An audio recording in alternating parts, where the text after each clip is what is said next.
அளவற்ற அருளாளனும் நிகரற்ற அன்புடையோனுமாகிய அல்லாஹ்வின் பெயரால் ஓதுகிறேன். நபியே, பொருள்களில் எதைச் செலவு செய்வது, யாருக்கு கொடுப்பது என்று உம்மிடம் கேட்கின்றனர்.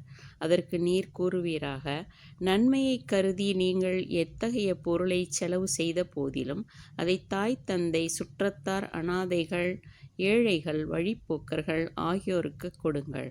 இன்னும் நீங்கள் வேறு என்ன நன்மை செய்த போதிலும் அதையும் நிச்சயமாக அல்லாஹ் அறிந்து அதற்குரிய கூலியும் தருவான்.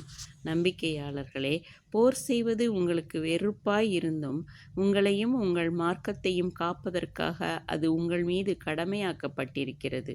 ஒன்று உங்களுக்கு மிக நன்மையாக இருந்தும் அதை நீங்கள் வெறுக்கக்கூடும். ஒன்று உங்களுக்கு தீங்காக இருந்தும் அதை நீங்கள் விரும்பக்கூடும். அவை உங்களுக்கு நன்மை அளிக்குமா தீமை அளிக்குமா என்பதை அல்லாஹ் தான் அறிவான், நீங்கள் அறிய மாட்டீர்கள். நபியே, துல்கதா, துல்ஹஜ், முஹர்ரம், ரஜப் ஆகிய இச்சிறப்புற்ற மாதங்களில் போர் செய்வதைப் பற்றி உங்களிடம் அந்நிராகரிப்பவர்கள் கேட்கின்றனர். அதற்கு நீர் கூறுவீராக, அவற்றில் போர் புரிவது பெரும் பாவம்தான். ஆனால் அல்லாஹுடைய மார்க்கத்தில் சேருவதை விட்டு மக்களை நீங்கள் தடுப்பதும், அல்லாஹ்வை நீங்கள் நிராகரிப்பதும், ஹஜ்ஜுக்கு வருபவர்களை மஸ்ஜிதுல் ஹராமுக்கு வரவிடாது தடுப்பதும், அதில் வசிப்போரில் நம்பிக்கை கொண்டோரை அதிலிருந்து வெளியேற்றுவதும் அல்லாஹ்விடத்தில் அதைவிட மிக பெரும் பாவங்களாக இருக்கின்றன. தவிர நம்பிக்கையாளர்களுக்கு நீங்கள் செய்து வரும் விஷமம் கொலையை விட மிக கொடியது.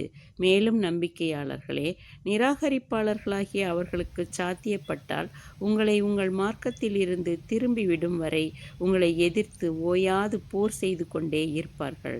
ஆகவே உங்களில் எவரேனும் தன் மார்க்கத்தை நிராகரித்துவிட்டு மாறி அதை அவ்வாறு நிராகரித்ததை பற்றி வருத்தப்பட்டு மீளாதவராகவே இறந்துவிட்டால் அவருடைய நற்செயல்கள் எல்லாம் இம்மையிலும் மறுமையிலும் அழிந்துவிடும். இன்னும் அவர்கள் நரகவாசிகளாகி என்றென்றுமே அதில் தங்கிவிடுவார்கள்.